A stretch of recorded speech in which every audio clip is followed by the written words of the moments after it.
Taste the Daily. Nilgiri மாவட்டம் கூடலூர் படுகர் நலச்சங்கத்தின் 48வது ஆண்டு விழா சிறப்பாக கொண்டாடப்பட்டது. கூடலூரில் நடைபெற்ற விழாவில் 10 மற்றும் 12ஆம் வகுப்பு பொதுத் தேர்வில் அதிக மதிப்பெண்கள் எடுத்த படுகர் சமுதாயத்தைச் சேர்ந்த மாணவ மாணவிகளுக்கு பாராட்டு விழாவும் நடத்தப்பட்டது. இந்த விழாவில் ஏராளமான படுகர் இன மக்கள் தங்களது கலாச்சாரத்தை வெளிப்படுத்தும் வகையில் பாரம்பரிய உடை அணிந்து பங்கேற்றனர். விழாவுக்கு ஊர்வலமாக வந்த படுகர் இன மக்கள் தங்களது பாரம்பரிய நடனம் ஆடி மகிழ்ச்சியை வெளிப்படுத்தினர்.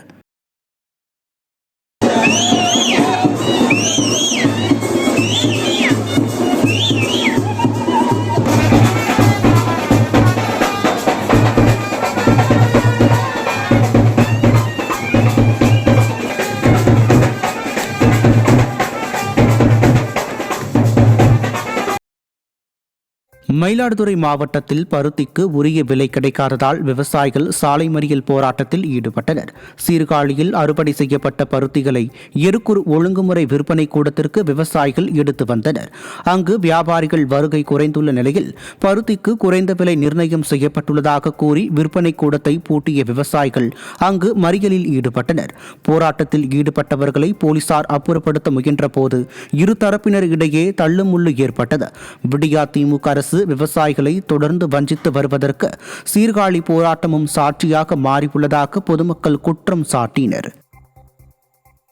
விருதுநகர் மாவட்டம் ஸ்ரீவில்லிபுத்தூர் அருகே வெறிநாய் கடித்து 40க்கும் மேற்பட்ட மக்கள் பாதிக்கப்பட்டதை அடுத்து ஆத்திரமடைந்த பொதுமக்கள் சாலை மறியல் போராட்டத்தில் ஈடுபட்டனர்.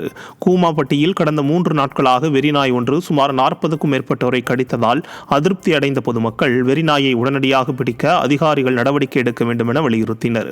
இந்த நிலையில் மாடு மற்றும் கன்றுக்குட்டியை அதே வெறிநாய் கடித்ததால் மறியல் போராட்டத்தில் மக்கள் ஈடுபட்டனர். தெருநாய்களை கட்டுப்படுத்த பல கோடி ரூபாய் செலவிடப்பட்டதாக விடியா திமுக அரசு கூறிய பிறகு தெருநாய்களால் பாதிப்பு அதிகரித்துள்ளதாக பொதுமக்கள் குற்றம் சாட்டினர்.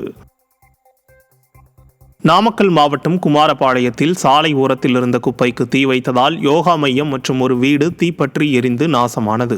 குள்ளங்காடு கலைவாணி தெருப்பகுதியில் இருந்த குப்பைக்கு மர்ம நபர்கள் தீ வைத்து சென்றுள்ளனர். இந்த நிலையில் அந்த தீ அருகில் இருந்த யோகா மையத்தின் குடிசையில் பிடித்து மழமழவென எரிந்துள்ளது. மேலும் அருகில் இருந்த மற்றொரு வீட்டிற்கும் தீ பரவிய நிலையில் சம்பவ இடத்திற்கு வந்த தீயணைப்புத் துறையினர் போராடி தீயை அணைத்தனர். விடியா திமுக அரசில் குப்பைகளை அகற்றுவதில் நகராட்சி அதிகாரிகள் அலட்சியம் காட்டி வருவதால் தீ விபத்து சம்பவங்கள் அடிக்கடி நடைபெறுவதாக மக்கள் குற்றம் சாட்டினர்.